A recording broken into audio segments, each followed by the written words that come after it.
So, guys, I know you all have the book. I'm just going to say I have read a lot of books for my job, and they're not all great. I just got to be honest. But you have to sit down and pretend they're great when you're talking to the person and go, oh, this is wonderful. Can I tell you, this is probably the best autobiography, top 3 at least, that I've ever read in my life. It is such a page turner. It is so good. I read it in 2 days and was not at all ever bored or felt like, oh, I need to put this down. It is such a beautiful, beautiful, just honest, raw, interesting, all of it, aspiring, inspiring. It's incredible, and I'm really proud of you for this. It's just surreal is the word, for me. So I'm so thrilled that, it's only been out a matter of days, but it feels like so many people have embraced it. And Lance sent me a very funny text today. He was just like, oh my God, that was a lifetime ago and sounds a little like a drug deal. Because I'm like, yeah, brown paper bag. And so funny. But I reiterated to him, I was like, you know what? I think people just need to know that everybody has these universal experiences. Yeah. There's no shame. There's no stigma in the, when I talk about the mental health stuff and all of it. But I know we're going to get into all of it.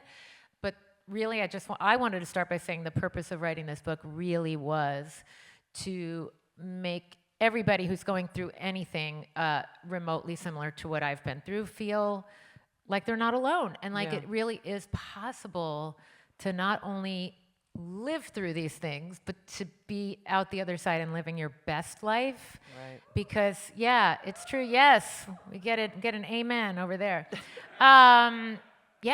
So take it away, Debbie. Where do you want to start? Okay. I want to start at the beginning, because there is so much to cover, but you do it so beautifully in the book, and I'd love to share it with everyone. So in the book, you write about music being your first love and your first language. Yes. You wrote your first song when you were 5 years old. By the time you were 13, you were writing a song every day. It was almost like a diary journal, entry. You could play music by ear.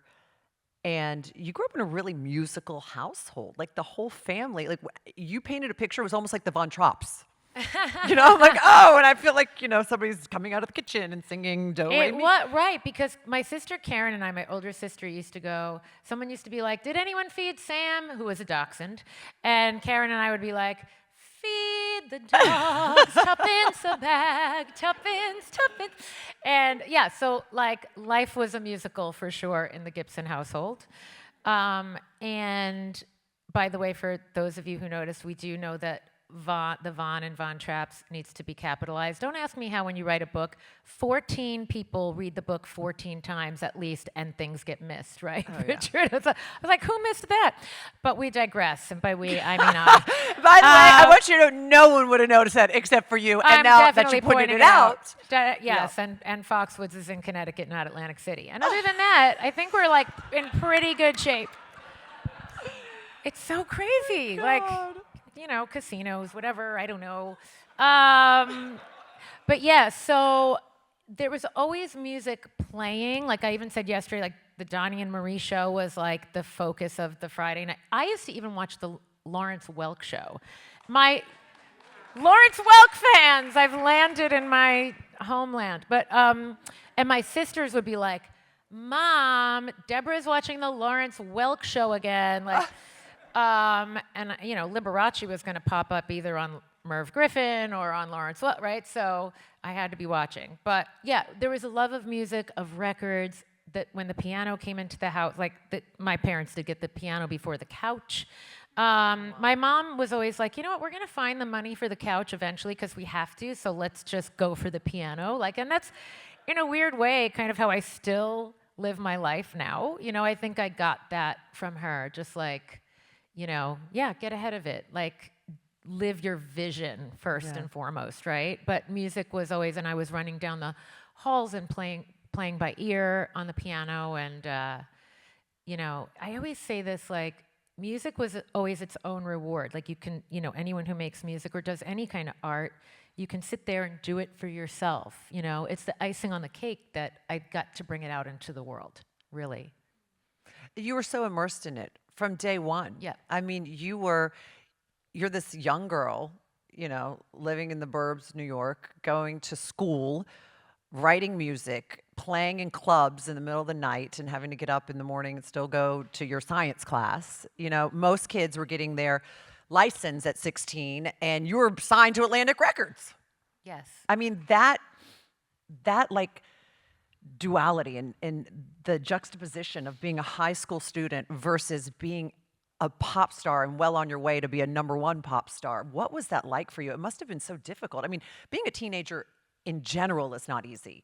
And having to balance those two different worlds. And I always, like when you're performing and you're on a stage, it makes sense that you're projecting and you're getting applause and you're standing out. But nobody wants to stand out in the halls of high school, in my opinion, right? You just want to blend. So it was like kind of weirdly hard to explain to people that I just wanted to blend and be one of the gang, because it was like, well, you're an entertainer, and people were giving me a lot of, unsolicited feedback and attention that I wasn't asking for, and right? So it was definitely a lot of energy, but I really felt like I would have looked back and regretted it if I didn't stay in some kind of normal setting while all that was going on. But so for that, I mean, I put myself through something difficult, but I'm still glad I did it. I think it beats the alternative, which was like, God, I wonder what that would have been like to be with my friends. But like, it kept things in perspective too, because like I talk about this in the book where, when sampling came in, and like I had the little drum machine where I could like, so we would do like, we're rapping on a snowy day, day. And like to see my friends wanting to be like, I want to put my voice into that, and I want to write, like, it kept it all in perspective too. Like it kept the fun, the whimsy about it. It wasn't like I'm trying to get a record deal. It was also like, this is just fun, and I can impress my friends a little with this too. But I bet it also probably prepared you for the music business in general, because not all the kids were nice. A lot of them were haters, a lot of them were jelly, and they're all, I mean, you know what I mean? Like, they didn't know what to do with it, you know? So, I do remember, like, no, only in my dreams. Oh, you think you're so great. And I would, we all heard that, you think you're so great in high school, right? So, but I, and I talk about this. I would say, like, excuse me, because they'd inevitably do it like while they're rounding a corner, right? Nobody would do that to your face. So I'd be like, excuse me, just come back around that corner and say that to my face, please. Good. And I would do it, and I'd be shaking, but I'd have to do it. Right. And I'd often say, if I thought I was so great, why would I be here with you in school? Like, this is. Yeah. So yeah, I'd be in my ivory tower somewhere. Right. So that's what I did, and again, I am glad I did. I mean, homeschooling wasn't even really like, I could have gotten tutors or whatever, but yeah, I'm glad that I kept that part of my life normal. I think it did kind of help me all throughout my years to stay. Yeah. I wish you had said to one of them, yeah, I am great. I have a record deal. Do you? I wish you had said that so badly. Oh my God. But see, you're too nice. You never said that. If I was there with you, I would have said, yeah, she is great. I feel like we're like long lost sisters. We really we're are. Like sitcom sisters, we really right? Are. Like she's that, just, you've got like the extra little edge. So your mom, by the way, was also really instrumental in wanting you to stay in school too, because she had actually said, you say in the book, she didn't want you to say, Mom, why did you take me out? And I wasn't able to go to prom. I wasn't able to do this. But, your mom was such a trailblazer and instrumental in so many things. And like essentially the original momager, but in a good way. Not like when you think momager in a bad way. She was such a ball buster. And she... Yes, that's a great way of putting it. And by the way, like even Kris Kardashian like bowed down to your mom, which is incredible. And you even had an exchange with her where Kris was basically saying your mom was the OG. Yes. And I just want to go back a step though to Ballbuster. Because one of the things I always loved about my mom is she kind of was in on her own joke. Right, Bob? Like, you knew my mom so well, right? She'd kind of had this attitude of like, watch this. right? She got a kick out of being a ball buster. And she also was a total softie. Like, she really was a pussycat underneath it all, and such a loving, generous woman. But she did kind of enjoy playing with people a little bit, you know, and she had to be tough. I mean, she had to wear that toughness because they see a mom coming and they think they can pull a fast one. And she always said that to me too. She always said, "You're going to have to arm yourself to the tooth with knowledge more than other people will, because people will be looking to poke holes in your musical knowledge." And she was right. You know, I kind of had to be able to, like, say to the guitarist, "Nope, that's an F minor 7th chord, not a major 7th," whatever the thing was, because I had to immediately let them know that I wasn't going to go, "Oh, like, play that a little differently," because Yeah, exactly. which is what they were always expecting from young girls. Yeah, and you know, she also paved the way for just, I guess, business women in general. Like, look, back then, it was the music business was not interested in having some woman come into the record company and say, "This is how it's going to go down." No, there were very few. I mean, we had Yeah. a few at Atlantic Records, but it was definitely the minority. And there were no radio program directors who were women, which is also like, I mean, I know there were a lot of men in the audience and everybody listened to the radio, but like, pop music was, like, I think, especially geared toward young girls. I mean, the grown-up girls here, you know, still fill those New Kids and Backstreet Boys shows, right? And y'all still scream like you're 12. I'm like, oh, God. Right? So, like, to think that it was all men programming the playlists for young girls, right? Exactly. It's just a weird concept. But, yeah, she really was, like, perplexed by that, you know? So it was just a matter of getting them to understand that a young girl knew how to speak to her audience, which, again, I love that that's the norm now, you know? But she also helped convince them that you could produce it, you could write it, you could perform it. They didn't have to get involved, and she insisted, and they fought back. But eventually they said, "Okay, fine, just let her do it." Yeah, I mean, and the first solo song that I produced all on my own was Foolish Beat, and that was the first #1. Exactly. Yeah. Yeah. And again, that, like, it just makes sense to me because it's like, kudos to the audience for, like, understanding that that was a pure vision. Do you know what I mean? Like, that to me just represented, well, of course, like, when you have that pure vision, it translates. And I was never one to dumb down my audience. You know, it's like, everybody knows when a producer is putting something on an artist or somebody at the label is strategizing. Like, everybody knows. Yeah. So, and I think my whole appeal in the beginning was, I am in high school with everybody and I just happen to be doing music. Like, that really was the connection. You know, just talking about you being #1, you were the youngest person in history to write, produce, perform, and take it to #1, and still the youngest female, I believe. Yes, You still hold that record. You yeah. knocked George Michael out of that spot. I Yes. mean, oh my God. Like, my And then- favorite at the time. I know, and by the way, still one of my favorites too. Oh, And then you yes. eventually had dinner with him. Did you ever mention this to him? No, I mean, I think it went unspoken. I don't know It was if like you an know. unspoken thing, but he was such an inspiration, like, because I remember seeing all songs written by, well, first of all, like, when I saw that, before I saw that George had, you know, solely written and produced everything, seeing Billy Joel's albums and seeing all songs written by, like, I had that in my mind that I wanted my album to say that and be that. And then George took it that step further, and it was like all songs written and produced by. And then you take it into, like, Prince land, and he's playing all the instruments. I never got that far, like, I'm not the greatest, you know, I could do a little Crocodile Rock live, as you guys know, on the drums, but that's about it. But but being so self-contained is empowering. Yeah. You know, because you know that, like, I always felt like, well, it's all kind of hit or miss anyway. Nobody really knows what's going to hit, and I'd rather that be on me, you know? I'd rather it not be like, which as I talk about in the book and you all know, eventually happened. I'd rather it be that than I tried it your way. I kind of sold out a little, tried to, or, you know, sacrificed my integrity a little, and it still didn't hit. And then, by the way, the label doesn't take responsibility when that happens, right? They don't go, well, that's on us, so let's try another single.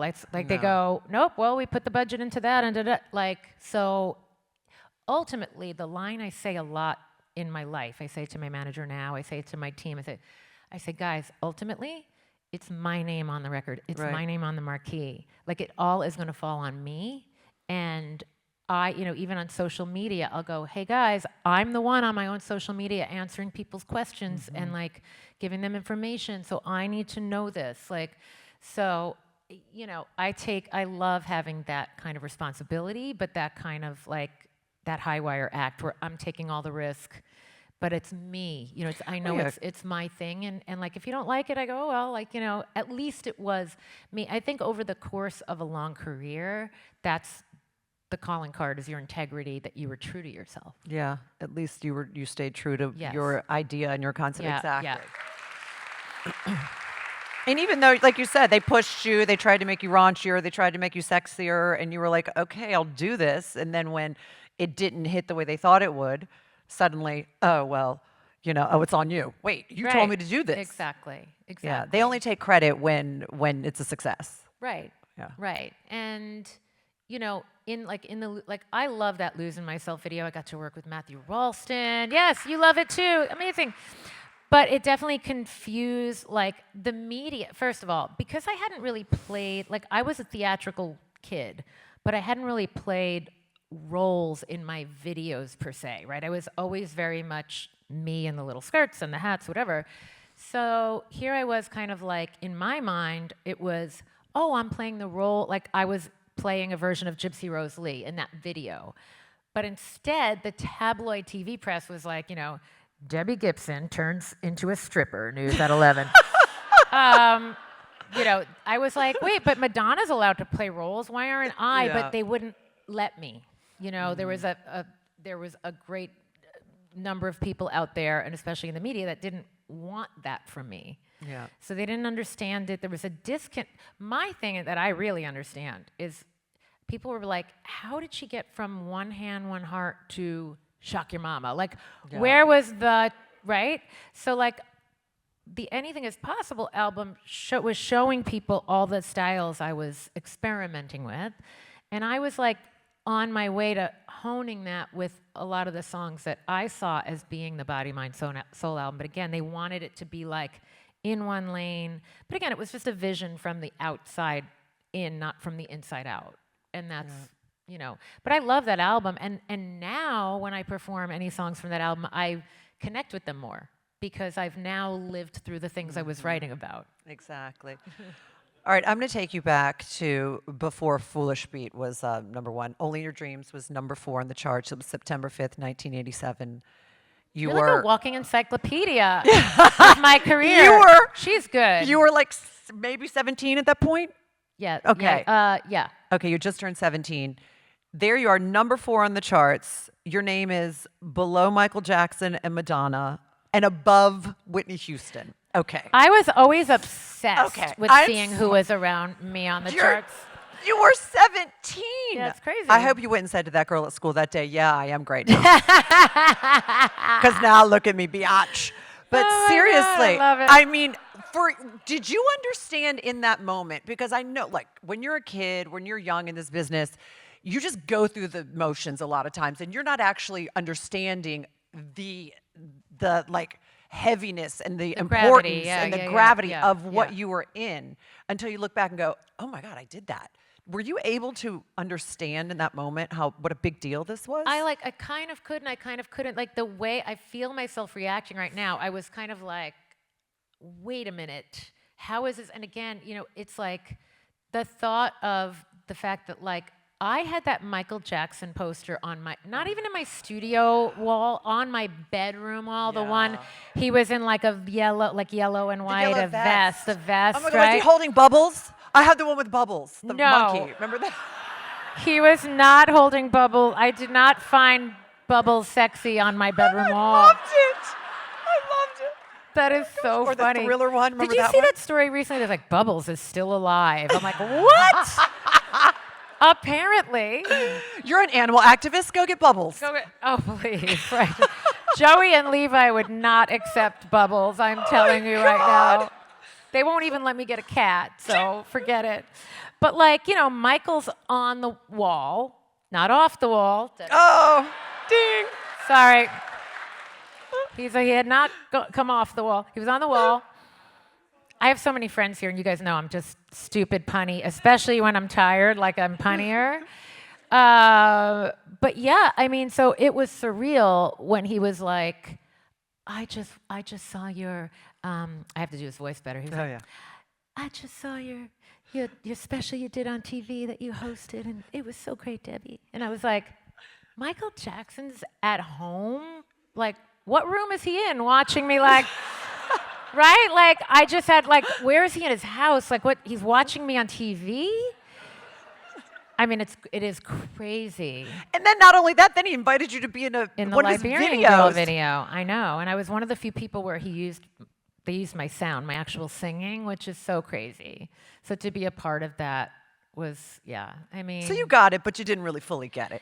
It was a lot to process. Like a lot of the things that were going on in my life and my career were like, okay, I know that's happening, but la la la la la. I've got to just stay focused. So like my focus was always, and I talk a lot in the book about my voice and vocal technique and how hard, like I have a work to hit every note, like very hard. And so I was always like, I just have to stay focused on my next thing. And I didn't take all that in as much.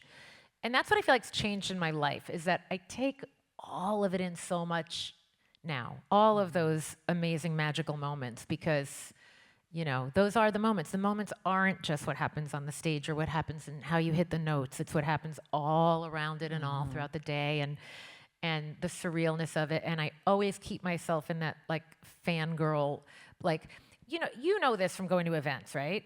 It's like people have to kind of posture a lot of times and be like, the recipient of the fangirl, right? I have no problem being the fangirl all the time, and the best is when people fangirl over each other, and there's like a mutual thing that happens. So I just kind of keep myself in that joy because it is surreal. Like I think it's like everybody's secret dream to be a rock star, right? Like it's something that like I get to live this thing that, it's maybe like harder than people think, but it also is all that you think it's cracked up to be too. Because for me, it's when I'm on a stage and I am singing and people are singing along with something I wrote, like people write in their diary. It's just, it's astounding. And then traveling the world and having people say like, oh my God, I learned English to your songs, from your songs, and and I said this last night. I can't believe we were just on stage last night in Chicago. That's surreal. I feel like we just never left the stage. No, exactly. We just never I barely took my makeup off and put it back on. But it really is the most meaningful thing that for people, going through anything when you if you were younger and going through feeling awkward or any challenges at home, and a lot of my LGBTQIA plus community people, but not limited to that, just people who maybe felt a little outcasty or alone or whatever the thing was. I can't tell you how many times at meet and greets people have come up to me and said, your music held my hand when I needed that friend, and they heard this hope in it. And I heard Only in My Dreams on the radio last week in my car, and I heard the hope in it. I got in, it was like the percussion, it was perky, it was, my voice it sounded like I was reaching for something, right? So the fact that I was just doing that because that's just what I did and I loved it, and that people received it in a way that was that profound and continue to receive it in that way, like I literally can't believe that this is my life. I mean, I really can't believe that I visualized it and did it and I'm doing it. And, you know, you guys have, again, you guys receive it. It's like, see what I'm doing like right now? It's a reciprocal energy. It's a, you know, it's a give and a take and a give and a take, and it's energizing and so fulfilling. It's eternally electric. It's eternally electric. Yeah. You're electrifying. So, you know, there's so many good things about this business, and your talent and your gift is your voice and your performing, and it's amazing. And you were really young when you started, and back then there weren't a lot of young kids. Like today, they want them like still in utero. I always say, yes, They're like, out of oh the wait, are you womb, about to have a we're signing baby? you." Yeah, exactly. Let's make him a star. Yes, exactly. When's the birth date? But so back then, you were like one of the only ones. And that, number one, it couldn't have been easy. Number two, how did you manage to not fall victim to, they want to change you. They want to change your image. They want to do this. They want to put you in the machine. You didn't allow it. And that must have been in itself so difficult. I mean, even people that aren't kids allow themselves to just go, okay, whatever the label wants, I'll do, or whatever. Well, How did again, you you not know, do that? well, again, even when I kind of did that a little bit, I realized I really couldn't do that, and then left and walked away from many, many millions of dollars, which was, you know, look, I go into talking in great length about two financial struggles, and part of that is because I walked away from millions of dollars. And we had kind of established the way my business was running with my mom and the management office and the studio. And so we were running things based on these millions of dollars continuing to come in. Right. And then we kind of had to try to figure out how to like keep the caliber and the perception up here, while the truth of the matter is like that wasn't coming in anymore. And I was, not only was it not coming in, I was putting all the money out. Like you couldn't make, and you know, I was doing indie before indie was like reaching people. I mean, and the confusing part was I wasn't an indie sounding artist. So I was doing like this mainstream pop, but trying to market it on, you know, on my own. And like we had to, we were doing things like, and Heather, where's Heather, my manager? Because Heather was, where are you, Heather? There you are, way in the back, hiding. Heather was working with my mom and I in the 90s and early 2000s. And we were like, okay, what do we have to do? You know, we're getting advice from people. And it's like, well, you have to fly in these 50 program directors and host a dinner for them and sing and do this and that.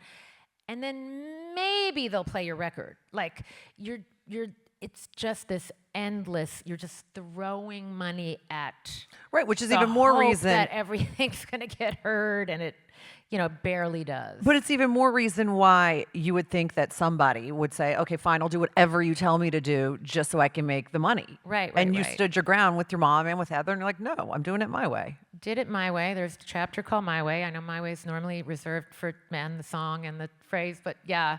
And even along the way, and I don't even think I put this in the book, because you would be amazed, Richard will tell you, how much you know, in film they say kill your darlings. I had to leave so much out. But at one point there was also like this indie deal, but it was like the story of the wealthy man with the private plane, and he never tried anything, but energetically there was just something wrong and unsettling about it for me.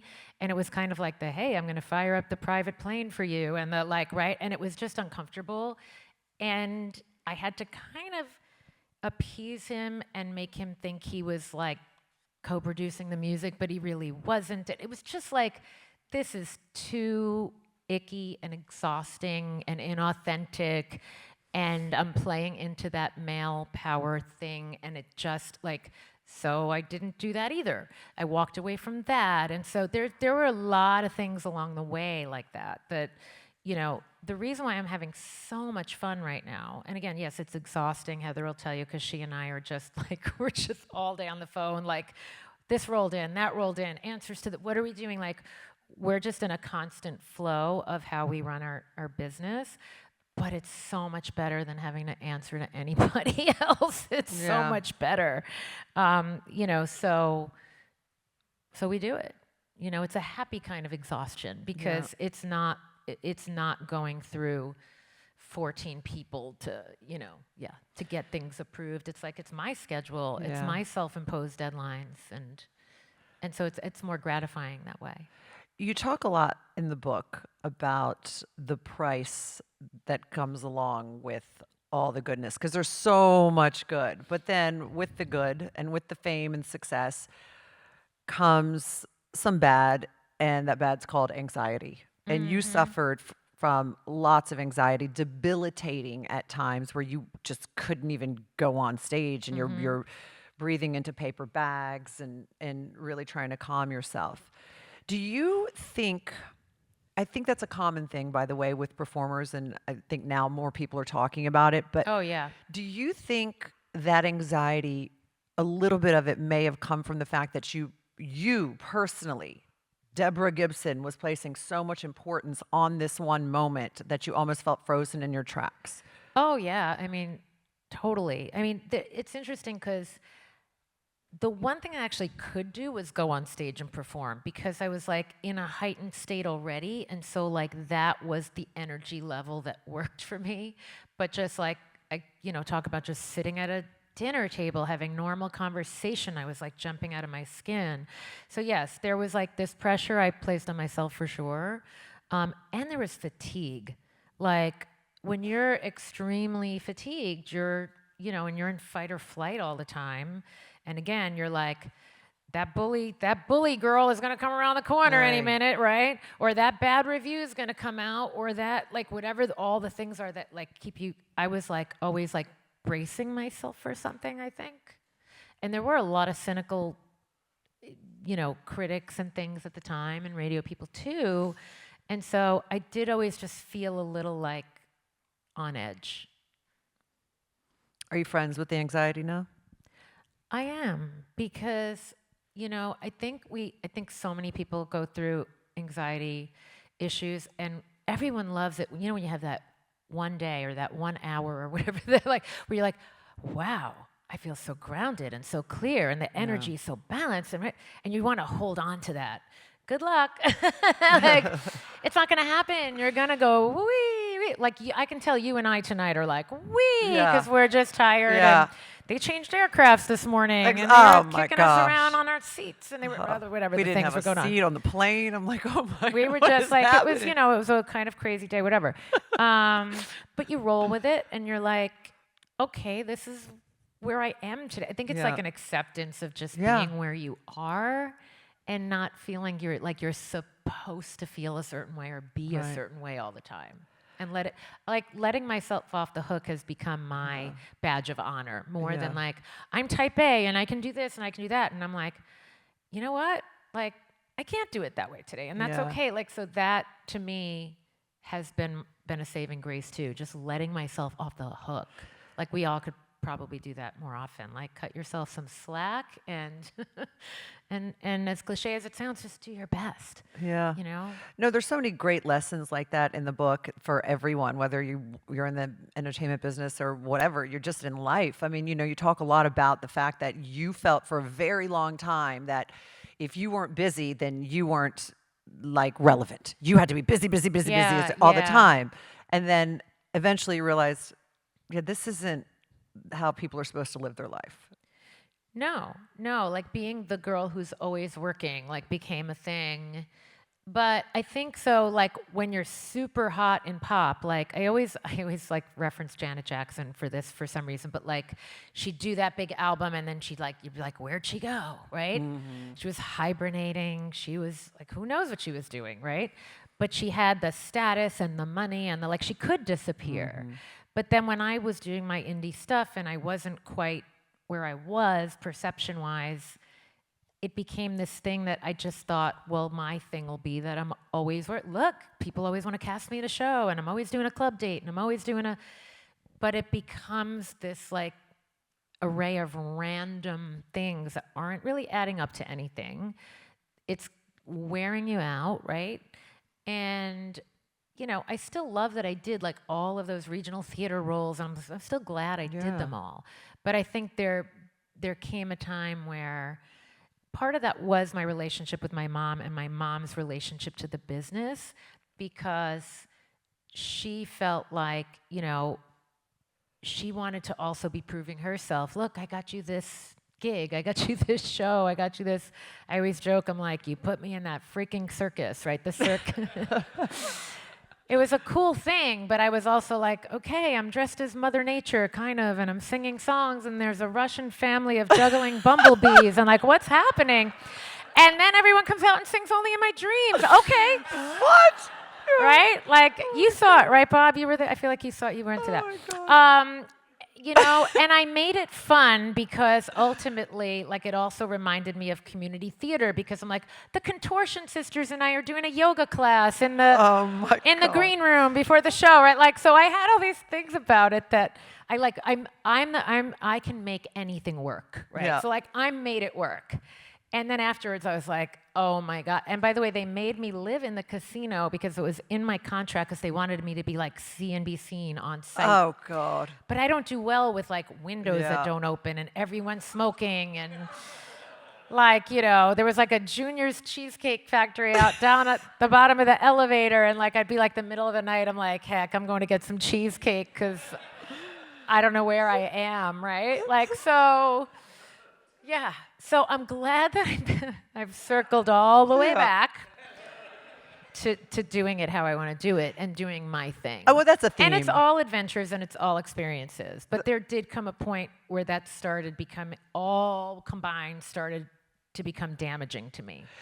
However, Broadway was really a place that you loved, and you were able to, when the music got to be too much, and the music business and this and that, you got to go into Broadway and really recharge your batteries, I feel like. Yes.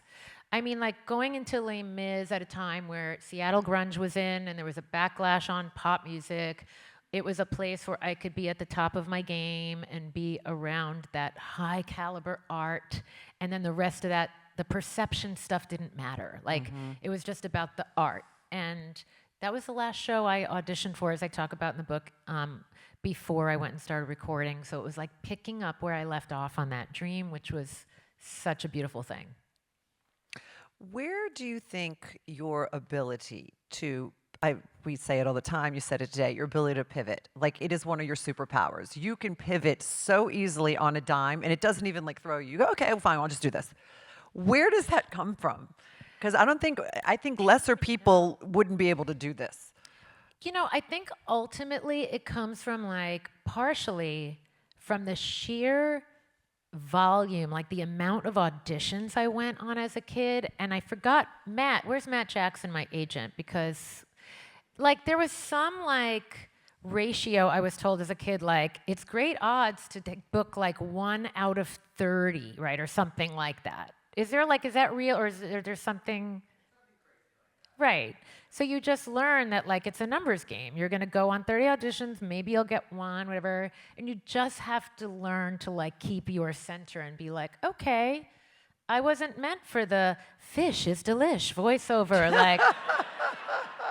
By the way, I always remember, I always was a little not cynical, but I had a thing about me where I remember that audition, and I came out I went into the car. That was a real audition? Fish is delish? But I said to my mom, Mom, they put 4 of us behind a mic, and it was just a voiceover at the same time, and we just had to say fish is delish. How are they picking? What are they basing this on, right? We just drove all the way into Manhattan from Long Island, right? For that. But you just keep doing it, because then you book something, and then it's so exciting. And I always was I was doing I was in a non-union commercial, and then I was a background actor in a union commercial, and then they would upgrade me, because I always had this thing where I was upgrade me, I'm meant to be upgraded. And it would happen, and it was just very exciting. But I don't know. I just was never one to wallow for long, and I'm still not. Yeah. Who is that? Let's pick it up. Yeah. Let's answer. Hello. Oh my God. Speaking of phones, let's just tell them this little tidbit. Okay, so first of all, I mean, I said it when I introed you, you have every reason to be a diva bitch if you wanted to be. I mean, you met Princess Diana, you performed at the Princess Trust, you had dinner with George Michael, you were on the charts with Michael Jackson and Whitney Houston, Madonna. You sang the national anthem at Dodger Stadium. Wait, sorry. You played the piano with Billy Joel and Elton John at Madison Square Garden. Yes, that was fun. What? Okay, that right there, I could have died and I'd have been happy. You're on the same music bill as The Who and Led Zeppelin, right in between them, which, by the way... that was nuts. That was nuts. I mean, that's crazy. You get phone calls from Mariah Carey, and she leaves DMs the DM, yes, she voice. literally leaves voice messages singing Only in My Dreams. Yeah, well, that was this whole exchange we had about the Sam Ash Music Expo on Long Island, where you'd go from like room to room, and they had, like the drum machine I referenced, where it was like a pad where you hit it and it would be like do do do do do, that one. And I had the Lynn drum machine, and I was like making beats, and I wrote Only in My Dreams to that. And so she sang it. She called, like, you guys have seen that on my Instagram. Okay, where's your phone? I don't have it right Oh here my right God! now. Somebody bring the phone. I'll repost it. Well, you got to I repost it. promise. I will. mean, it was amazing. Yeah, I mean, she's just got such a distinct voice. And It's she was saying how much she incredible. loved the song. I know. Oh no. But I love that because you guys know it's no, only in my dreams. Yeah. Like it was only in my dreams. No, it was only, and she sang with the love, only in my dreams. Yeah. Yeah, I could see her. She probably had her hand on her ear. Dreams, right? So funny. Yeah, that was right. She was like whistle toning some. Yeah, no, she's great. She's always been great to me. There's a part in the book that I feel like is important to point out because I think it's such a beautiful moment that you said in your house growing up in the Gibson household, you were always allowed to say you were proud of yourself. Yes. When you had done something that was worth being proud of. Do you think having that sort of base and that sort of just the way your parents raised you helped you navigate this business where, when you did do something good, you could say, I can own that and say, wow, that was great. I could own that, and it helped me be my own barometer for when I didn't do something great, and then like it kind of neutralized the critics in a way. Even though I was a little bit affected by that kind of thing, it still, I didn't believe my own hype, and I didn't get taken down too far by critics. But you know what? The word that just came to me was, it was celebratory, like around our dinner table. Like you were allowed to celebrate yourself without it feeling like bragging, because that's different, I think, But you were allowed to be like, I rocked my presentation. By the way, we were backstage. Our green room tonight is a science lab. And I was just like, oh my God, it took me right back, right? There's like microscopes, and there's periodic table of something or another, whatever right? it is. That thing I did indeed never need to use in my life. But yeah. Of elements, oh my that's God, what it is. Of elements, the table of elements, something or another. I don't know. I feel so blonde right now. But yeah, we were allowed to say, I felt great about that, and I felt great about that presentation I did, or whatever the thing was. And a lot of people don't have the luxury of saying, I had this great childhood. I had a great childhood. And my parents just never let us feel how little they actually had monetarily. Like they were amazing at juggling and, again, like finding creative ways of entertaining us. So you guys, it's often the case where people have a ghostwriter, and I did not want to keep my collaborator a ghost for many reasons, but first and foremost, I'm collaborative, and I think everyone should get the credit where it's due, and he has been so tireless in working on this project with me, and every word is mine. You guys know my voice. See, part of the thing is like, I I'm always posting things on social media, and you've seen me in interviews for almost 40 years, so you guys know my voice. So it was so important that this is my voice. But he really helped just guide me and shape things and point things out, and the old adage of teach a man to fish kind of a thing. Teach a girl to write. He really, really contributed so much. So give it up for Richard Buskin, everybody. I don't know if you want to even pick up a little where Debbie has left off, like in some of the chronological order of things in the book and in my life. I'm just throwing that out there. Well, I mean, just how we basically started the whole project, right? In terms of we had to come up with the outline for the book and then do a series of interviews. Right. Right? So that's how we captured the voice. And then we would, you would go away and we'd say, we need an introductory paragraph here. So you would write the paragraph and we also tried to, as you know, it was important to me, I was spending a lot of time last year at the Malibu RV park. Yes, hear it for, yes, RV life, #RV life. And it really became like a character, like a little setting and something to go back to, I was kind of candid in being in process in my personal life and stuff. I wanted to give it my kind of where I'm at now in my life as much as especially even going back into those early childhood chapters, I thought it can get really tedious reading about someone's childhood, I think. No matter how interesting it is. So I loved when we came up with the through line of being at the beach and the lounge chair, and then dragging the lounge chair on the beach back with my Aunt Linda and Uncle Carl, and we had a lot of fun with things like that. We had a lot of kind of good scenes in your life, right? And we would build chapters around these scenes. Yes. Yeah. But Richard, how do you take someone's, quite literally, you're 3 years old when you're pulling that chair, two, however old you were. Two, yeah. How do you take 50 years of someone's life and put it into 300 pages and make it really compelling and interesting? I'm telling you, you two are a great team. You're a great writing team. Thank you. Thank you. And you, you're an amazing writer. Thank you. You've written over 40 books, a lot of them about rock and roll. You know how to do this. And I actually said to him backstage, what has been your favorite project? And he said, this one, because Debbie was so collaborative with me, where so many others just say, oh, here's my story. And then you call them and ask them a question. They go, yeah, that's great. Yeah. I'm like, but this is your autobiography. Where she was really hands-on. Totally, and that was the thing. It was, Debbie is so multi-talented, and I got to experience it with the book.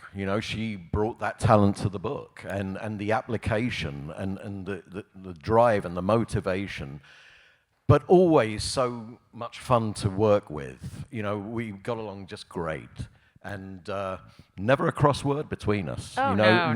No. It was intense for over a year. Yeah. And always just trying to find the time to work because Debbie would be, touring or doing a lot of stuff, but always made the time for us to come together and work on the book. I wanted to just say too, we did some fun things. We had, first of all, I didn't even realize how many relationships that I've had until I wrote this book. I didn't even write it. I was like, wow, I've managed to have a pretty full dating life. Yeah. Right? It's I haven't been married to one person for 20 years or 30 years. I was in a 10-year, but we had Chris Bruno come meet us at the Soho House, and we sat with him. Yes. And kind of again, to create that scene and get that dialogue, and I wanted to be taken back to that time, and that was a lot of fun. Absolutely, and it was also, what I loved was the authenticity. You own everything. The humility also came through all the time. As a collaborator, and it comes through so loud and clear in the book. You give credit to so many people right the way through the book. people who helped you in so many different ways. I was kind of nervous that it was becoming like, like a Grammy thank you speech, like shout outs, But I also did want, and look, there's a lot of people. I literally had to call some people and go, hi, you're not in the book. Oh! Your name, you're not going to see your name because I would have had to really work to get there because we weren't talking about that particular time or that thing or whatever. But we have a funny, I love it. You're just sitting right in front of me, Bob. So I have to, because we had the funny thing about the Seventh-day Adventists, right? Oh my gosh, that is Where so we thought was the funny. 70. I laughed so hard. I literally Oh my laughed God, out loud I got when to I read make sure that. my teeth are cleaned and And she shows up. I'm and going to it's a- sing Can't Smile Without You. Just, That was so funny. oh my God, it's so funny. And I can only imagine like when you showed up like record scratch, like, wait, Seventh-day Adventists? Where are the dentists? But to give you an idea, Bob helped in our world, kind of assisting and liaisoning and doing and then helped with the flunky and the website. I'm very lucky in my life that I have like our driver tonight, he was my Uber driver here and then I adopted him, right? I'm very lucky that I cross paths with people that pitch in. I'll give a shout out right now to Tim Chang. I was telling you last night, Diamond Debhead's own Tim. I was because he kept showing up saying, yes, you can applaud your fellow Diamond. Yeah. Because people come to the table with this, I don't know. I don't know what I ever did to deserve it, honestly, because people show up for me and they say, I want to contribute. How can I help? And again, when you're doing things independently, you basically say, thank you very much. Mm-hmm. I accept, I receive. Ariel's here, and Ariel's my guitarist. But Ariel today helped me figure out what I was wearing and helped me set up my makeup and help me because I'm out doing my own glam and my wardrobe and my social media. I'm here, can you try to help me with this reels and do this while I'm doing this? And so I'm very, very grateful. And I did want to include that in the book because it truly takes a village. And my team is everything and people have no ego about it and they just want to contribute. And you show that very much so in your videos. You include the Deb heads. In your, oh my gosh, some of them have even sang with you. And your best friends from high school, you took on tour as your backup singers. I mean, that must have been a dream come true for them. Yes. I mean, and they did legitimately sing. They had really good singing voices. But I figure, if you can do that with your friends, why not? But I've always liked to take people along too. And I talk about it in the book, and this moment came up, and it was so fun when I realized this, that when I think about the house that pop music built and the time where we were trying to sell that house and it took too long, and then again, that gets you turned around on your finances, right? Yeah. But how many memories we made in that house. And if you can do it, why not? Even if you're getting out a little bit ahead of yourself, right? Because the image that came to me was my cousin Lisa Sacuso. She's just a firecracker. And I just remember her lounging it because this house was decadent and there was this round tub in the middle hallway and there was a skylight. And I just remember where's Lisa? Has anyone seen Lisa? And I open the door and she's music going and she's got champagne or white wine right on the side of the tub and she's just hey, Dev, And I thought, how awesome that everybody in my world got to enjoy the fruits of my labor and that moment. And I would do it all again and have it be hard and be turned upside down again because it really provided so many memories. What makes your life rich? When people say, oh, are you rich? You're I'm rich in experience and I'm rich in friends and I'm rich in life. Yes, it's about moments more and more. And I think we all feel that. Yeah. Yeah, I want to say also, you said that the book is a page turner, and it really is. And we didn't have any problems with finding interesting stories. Debbie's life is just amazing. It really is. My favorite is Bobby's in the Lobby. Oh yeah, Bobby's in the Lobby. Who's read the book to a point where you've read Bobby's in the Lobby? Okay. Oh my, I won't that's give it away. hysterical. It's hysterical. Every time I'm What's even better London, when you're in the airport and what happens there? Where what? After the Bobby's in the lobby. I don't want to give it away, but you're in the airport leaving. Totally. Oh my gosh, it's so good. No, it's so funny because every time I go, because I was just in London and I inevitably see people that were adjacent to that story or got a call from my mom that night, and it's so funny. I don't want to give it away. It's for such everybody. a perfect encapsulation of your relationship with your mom. It is. Yeah. And I say this because, like, at that time, when anybody was late, did not return home on time, there was an axe murderer involved. Surely, they were dead on the road, or there was an axe murderer involved, or both. Like, well, it was that time. Do you remember It they used was to come on that the news time, and say, right? it's 10 p.m. Do you know do where you your know children where your are? children are? Exactly. Like, no, they could be dead, I guess. I mean, they were scaring us. They Right. did it on purpose. I No know, wonder we and there thought were we no dead. cell phones and whatever, Yeah. and yes, I still think that's a movie. It's Definitely. so cinematic. How did you guys condense it just down to 300 pages? Because that could not have been easy. It was supposed to be fewer pages as well, Oh, wasn't Yeah. really? it? Yeah. And I was like, yeah, no. I think can't." the editorial team liked what they were reading. I'm serious. Because I thought there's going to be pushback. We got a lot more in, and there was no argument. So I think, that was proof for me. Yeah. I mean, I think it flowed. We were aware when we wanted to like keep it moving. It was Absolutely. when to lay out all these facts and then when to like land somewhere and create the scene and make it more visceral. And so there's such an art to it. And I'm by no means an expert, but I learned a lot on this, and Richard Yeah. really guided me. Well, Richard, I imagine your job was probably a lot easier working with Debbie versus somebody else you were doing an autobiography for. Also, simply because Debbie is a natural-born writer. Absolutely. Like, she's a writer. Yes. You are a songwriter. Yeah. Aside from being a Thank performer, you. and everything, you just write songs. Like, you walking around with you, and you'd be like, oh, da, da, da, and you're like, oh, she's writing a song right It's now. very satisfying when you're writing and you find that like perfect encapsulation of a way of saying something. Sorry, I feel like, are you okay sitting on that end there? You're good. Okay, just keep doing that so I can see you. It's so gratifying when you feel like, oh my God, I've Yeah. said this in a way that, and I love alliteration. You give me like, I will put 3 P words in a row any day of the week. What did I say? Like the pop princess and the pristine, right. the pristine pop princess or something. I don't know. Debbie, but are yeah. you okay with that? Yeah, I love it like that. Oh yeah, it was always every now and again, or I'd purposely repeat a word because I wanted that. Yeah. Like I'm like rhythmic in Yeah, how yeah. right. But, And but the you book know, is rhythmic. normally I'm not collaborating with another writer. All right. And That's and interesting. here I was. And so, yeah, I've got someone who's absolutely aware of alliteration. knows what they're doing, Right. yeah. And I would say to her, maybe you should write some lyrics. Right? And you actually do. There are lyrics that are written, Yes. like, kind of strewn through the book. Yep, and I sing a cappella as I do in my life. Like everything becomes a song. Well, I eventually. got to live that, I'd hear every morning, amazing. Oh my God, that's so funny. You serenaded him every day over the phone. Well, we're FaceTiming, Zooming, and there's Yeah. voice notes going back and forth. So yes. So is it time for us to get to some questions? I feel like maybe, yeah. Before we do that, can I ask you one more question, too? I feel like the people might want to hear this. What goes into writing a great pop song?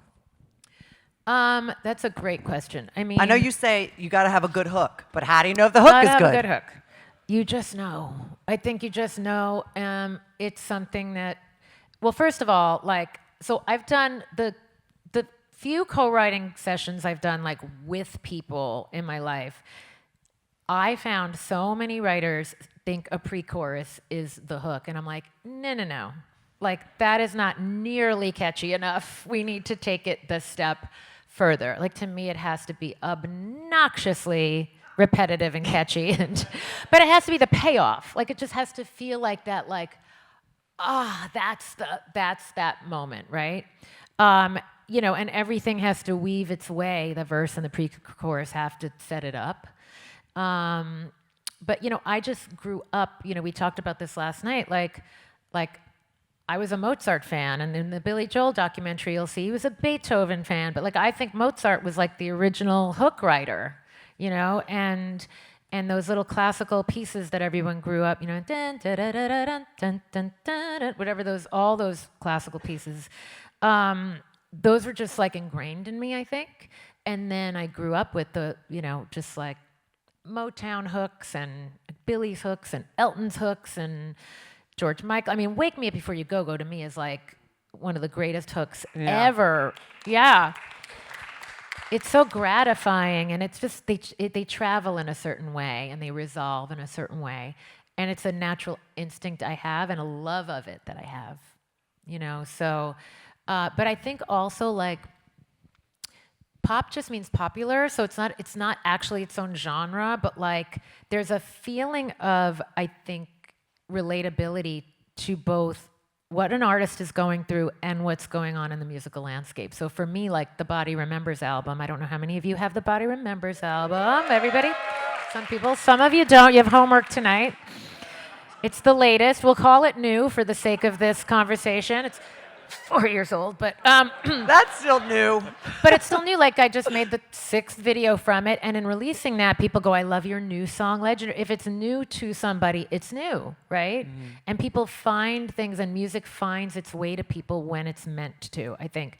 But like for the Body Remembers album, I think it was so clearly my life and what I was going through, but also I think clearly like universal themes and what a lot of people were going through. But then you add in Sean Thomas, who's my musical secret weapon. He's like 24 now. I think I met him doing my first Hallmark movie, and he added that young modern sensibility to it also. And then, alas, you have a pop album. Like I think of a time. And I can honestly say, I love all your music. I've known you for a very long time. I mean it from the bottom of my heart. This is the best work you've ever done. Thank you. It really is. Thank you. It's so good. Thank you. It's so good. I put a lot of attention to detail into that album. I mean, so much attention to detail. And I was able to do it, a lot of it during the pandemic, and I was home. I mean, the pandemic, I think, fueled a lot of people's creativity. And it was an angsty time when you can hear that, like, that slightly aggressive edge to it. It's like a dance, pop, rock hybrid album. And I really knew also, like, I hadn't said anything musically as a songwriter in a full-length original album in a long time. And I was like, this better be good, because I've waited 20 years to put this out. But I finally felt like I had lyrically something to say. It was you know, beautiful. and a lot of the themes in those songs is about flipping the script. Like there are those, like Red Carpet Ready has like a country twist, and even like One Step Closer, it's like, you know, a lot of the songs like essentially start with me in a ball on the floor, and then it's like, you know, you lit me up, you know, you lit me up, and baby, you called me crazy. So good. And it's just, how to turn things around, and that's a big theme in my music. And what I love is, even if people don't get all the layers in the lyrics, I think people subliminally get it. Like you could be on a dance floor and you're like, you're getting it, because there are layers to it. Richard, do you think you could write a pop song now? Oh, of course, absolutely. I wish. But what I wanted to ask you, Debbie, is what were the similarities for you working on a book to working on an album? Oh, that's really interesting. I mean, I think that, I guess in a way you could consider each song a chapter, right, on an album. Yeah. I think like the care I put in sequencing an album, because I know we live in a singles world, but I enjoy the journey of an album, and I spend a lot of time figuring out, because sometimes it's a connection of the instrumentation that leads to the next song and the next. Sometimes it's the tempo, sometimes it's the lyrical theme, but there is some kind of connect for me in how each song connects to the next.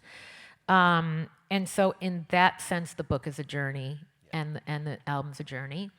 And I always say, let the music lead the way. And I know originally we were going to start, I started with the concept of doing almost like life lessons and working backwards from that and feeding anecdotes into it. And then it took on a life of its own as a more classic, traditional memoir. It did. And I was resisting that at first. And it just wanted to be that.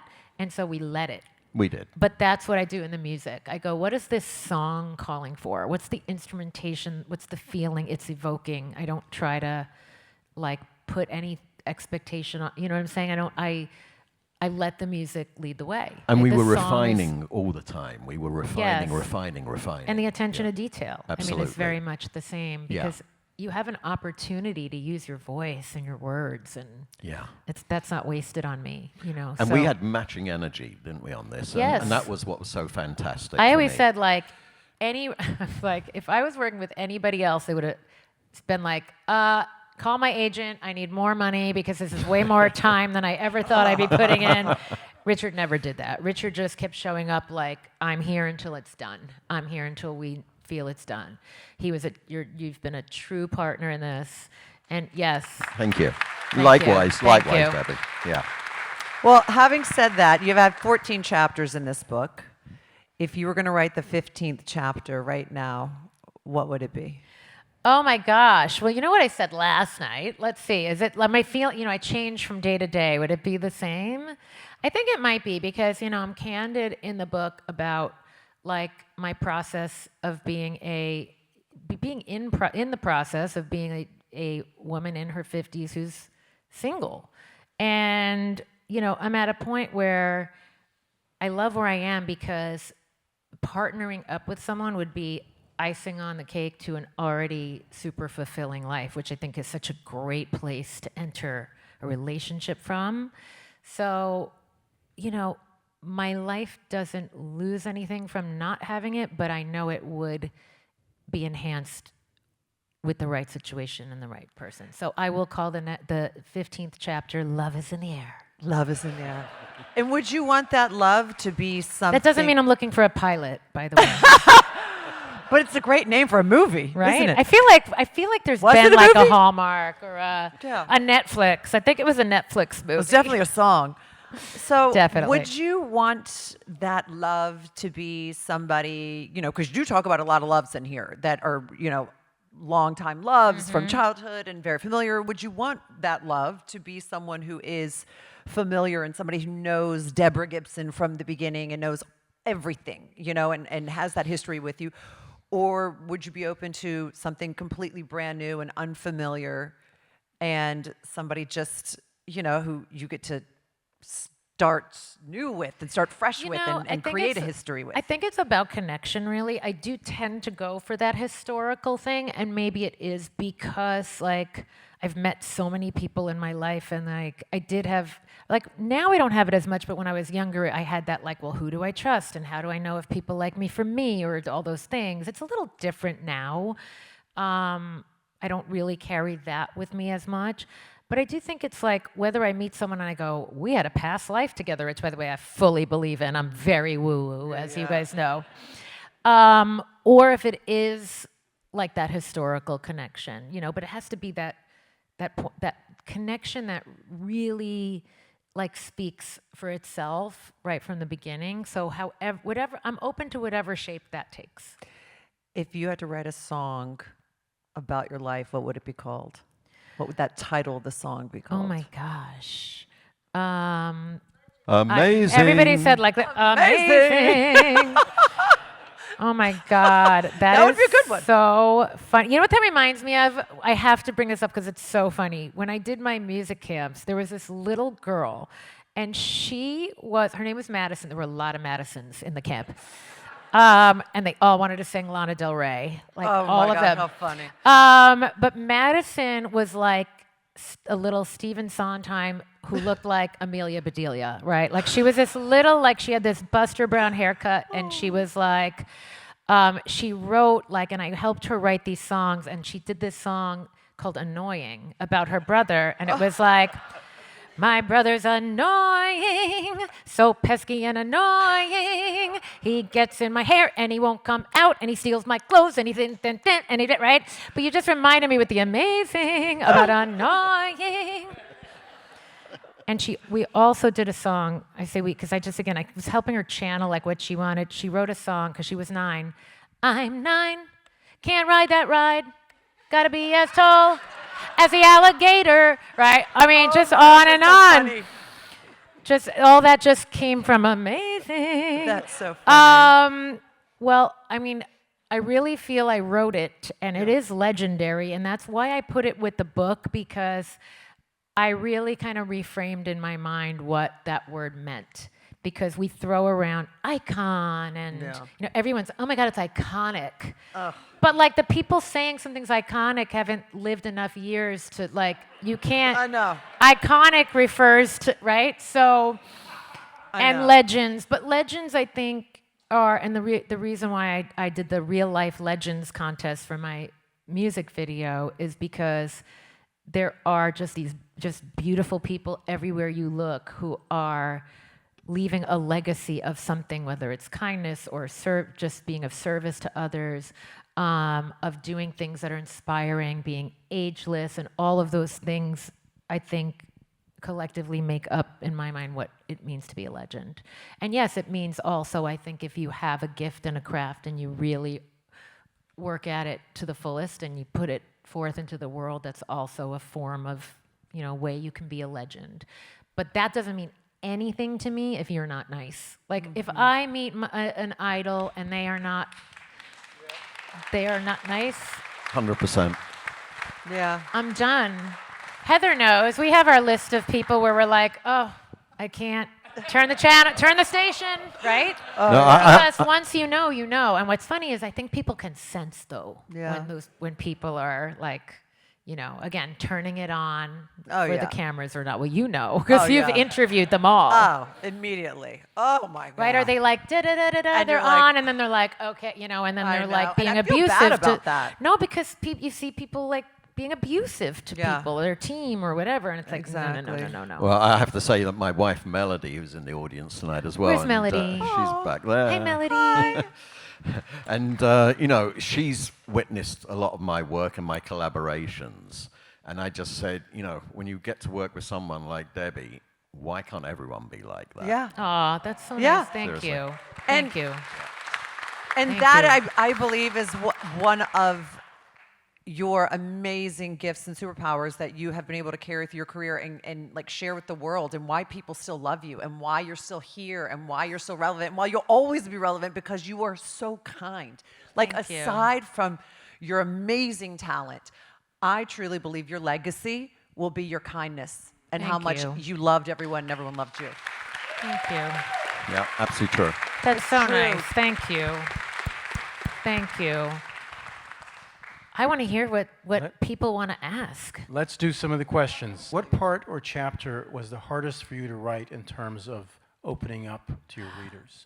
That is a great question. I'm going to look at I want to look at the chapters to think about this. I mean, the obvious one is the one about my mom's decline, which, by the way, like, how many of you were like, oh my God, that's what happened? Because I think everyone was a little bit like, she seemed really healthy at like the Palm Springs Star ceremony, and what happened, right? So that was difficult, and that was, collectively also a decision between me and my sisters and my aunt, because I wasn't going to tell any part of my family, secrets that everybody wasn't on board with. But we really felt like it's a cautionary tale for people to take any procedures they have done very, very seriously, and like really, vet those doctors and that was challenging. That was like, nobody wants to relive that as often as I relived it in the last year and a half plus. So that one I always tell challenging. co-authors that, this is going to be the longest therapy session you've ever had. I mean, It and is. it seriously is. It can be very emotional, and you are a real trooper. Thank you. I mean, so you do kind of relive, like, I would say, that really was probably the hardest one. And the anxiety stuff, like anything where you're like writing about anxiety and you're getting anxious, right? Yeah. I was getting anxious reading it. I'm like, oh my gosh. No. Yeah. Yeah. So probably and that was like early and late in the book. Those two, I would say. Yeah, I remember asking you when I saw you singing at Game 1 of the 1988 World Series at Dodger Stadium. Oh my gosh. Where a Gibson opened the game and Kirk Gibson closed the game. Yeah. Right. And I spoke to Deborah afterwards. I said, wow, you know, you gave a really great performance there. Weren't you feeling any anxiety? And she said, oh my God, I had a complete meltdown afterwards. And I kind of really felt that. It really resonated with me. Well, and I just still to this day feel guilty, weirdly, you know, not that I could help it, but like I cannot believe my uncle and my dad didn't get to see that moment because of the freaking anxiety. You know, like that's the thing about anxiety. It's like it feels, well, and it is so far out of your control. So, you know, that was a really big bummer, you know. And so yeah, reliving that wasn't fun either. I mean, they were like total mensches about it, but nonetheless, yes, I'm from Long Island. Yes, mensches is very much in my vocabulary. Jennifer asks, what has been the most exciting or surprising thing that happened from writing the book? Oh, that's so interesting. Like reconnecting with people. Like I loved reconnecting with Betty Buckley because I was like, you know what? I want to include her in the process of the chapter that's about our gypsy experience. So it was like a new way to connect with her because I hadn't connected with her in so long. And I was coming at it in a different way because of the people pleaser in me. Like when I called her and when I called my ex Rutledge, I started with the same sentence. I said, I am not calling to ask for your permission. Oh. I am calling to ask for your insights and your blessing. But I knew that I might come up against some things where it was like, well, I didn't see it that way. And then I had to say, right, but this is my perspective, right? And so, but I did want to get the facts right. And I didn't want to betray the sacredness of rehearsing for a theatrical production because that's like that's like a sanctuary. And I didn't want to betray that trust. So I wanted to like go, I'm doing this, but I want to like do it justice because I knew like, you know, the great, like ultimately How the great. did that go over when you said that to Betty Buckley? It actually went over really well. Wow. Like, first of all, she was the one who said, I know I'm a little intense. So I used her word, right? A little? But she's mellowed a lot too. But also, she was intense at that time because, and I write about this, like, I later went on to realize the stakes do get higher as you get older and people expect more of you. So like, if I do my Mama Rose someday, like I might be a little bit on edge and I might be like, I'm leading this ship and I need everyone supporting this and me and the show. But she was out for the good of the show. And one very interesting thing was, I said, well, you got standing ovations. This is gonna get the weirdest things creep up on me and get me emotional. I said, you got standing ovations every night. And she said, we were all a team. We got standing ovations every night.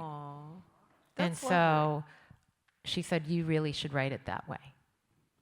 That's really lovely. And that's what theater people are about. And that's why I love the theater. It's a team. Everybody, you know, from the guy checking everybody in at the stage door to the star of the show. It takes every person to make that. And I love that machine run. Hearing that come from somebody like Betty Buckley, which you would not imagine that passing her lips. Right. You know, I mean, she's like diva of divas. Yep. And we were very much on the same page with that because, you know, as a journalist, often I basically sort of swim against the tide, really, because most journalists, they don't run an interview by the interviewee afterwards. I always have, because you gain people's trust and respect if you're not trying to undermine them. Mm-hmm. And then they open up and tell you other stories. And I think that happened with us as well. That really did. That happened with us, and that definitely happened with Betty. And I got a new perspective now that I am older and I'm far removed from the experience, you know. Well, while I was in it, I was still very much a little girl, even though I was 28. But I was like, I was taking things kind of personally, and there was a lot I didn't understand, and so, like, it's never wasted on me. Like, you know, I got to learn ice skating from Kurt Browning, and in this legendary video, I got to learn boxing from Bebut Shermanoff, who's a world champion, and I got to act opposite and be taken under wing by Betty Buckley. Like, I mean, that is the gift of a lifetime. And it really made me realize in talking about her, in talking with her for this book, like the investment she had in me. And not that it was wasted on me back then, but it's definitely not wasted on me now. So to answer that question, and who asked that question? Because it's such a good question. Such a good question. Hi, Jennifer great to see you. Yeah, I mean, so that was a gift and something exciting to me that happened. And I got to be on The Tonight Show with Jimmy Fallon, so that's been exciting. But really, like, Many so times after. like to fast forward to this moment and the book coming out, the wildest thing for me has been the reception. Like, even before it came out, I always said this about like my career. People are always like quietly rooting for me, but then they can't, like, those like hipper hotter shows and magazines and things, like, can't quite step up and do what they want to do to, like, the validation is coming from some other place. So like when you kind of claim that you have a life worthy of writing about and you do it, like, this is what I've learned in this last month. The respect level, like the starting place of the respect level of every place I've walked into and everyone I've spoken to, it's just been remarkable. And because I've always been in tune with when it's not that, you know, to have that is like, okay, this is really cool. And by the way, I'm also well aware that there could be a moment where I don't have that again, right? Like, because it just ebbs and flows. It's just what happens in showbiz, where people are like, we're just not interested this year, right? Or whatever. So I am savoring everything about the moment, because it is really, really amazing to have people like digging in this way and celebrating. I think people are really celebrating the journey thus far. So it's Well, been you really put out cool. a lot of joy, and it's coming back at you. Oh, thank you. Thank you. I'll take it. I'll take it. I'll take it. Thank you. And our final question for the evening comes from Sierra, who asks, what surprises you most Sierra. about new artists today? Oh, what surprises me most? About new artists today. Wow. You know, the word that came to my mind is their freedom. I find a sense of, like, I just had a flash of Conan Gray, who I love. I don't mention a lot, but I love him. And he knows who he is. And there's like, I mean, like Tate McRae on a stage, like, what is even happening? Like, I'm like, the freedom. I think there's a beautiful freedom of expression happening right now. And I say this all the time, and I say it in the book. And hi, Lisa Fox. I just wanted to say that because I just see you there. And you're such an amazing, supportive friend. And I thank you for being here. Yeah, I always say, like, people that go, like, they think they're paying me a compliment by saying, like, you were from the best musical era, and music today is na, na, na, na, na. And I'm like, okay, thank you for celebrating my music, but you're missing out on so much great, like music's amazing right now, I think. There are so many great artists. And Sierra's a young guitarist, singer, songwriter. How old are you? 20. And I've watched you on social media the last, 5 years or something, right? And like, you know, you said hi to Ariel behind you, right? Because I know she's an idol of yours, I'm sure. But I watch all these young people who are up and coming, and I go, what can I learn from them? You know, I mean, like, I take it all in, but I do think there's a really beautiful freedom of expression right now. Thanks, Debbie and Richard.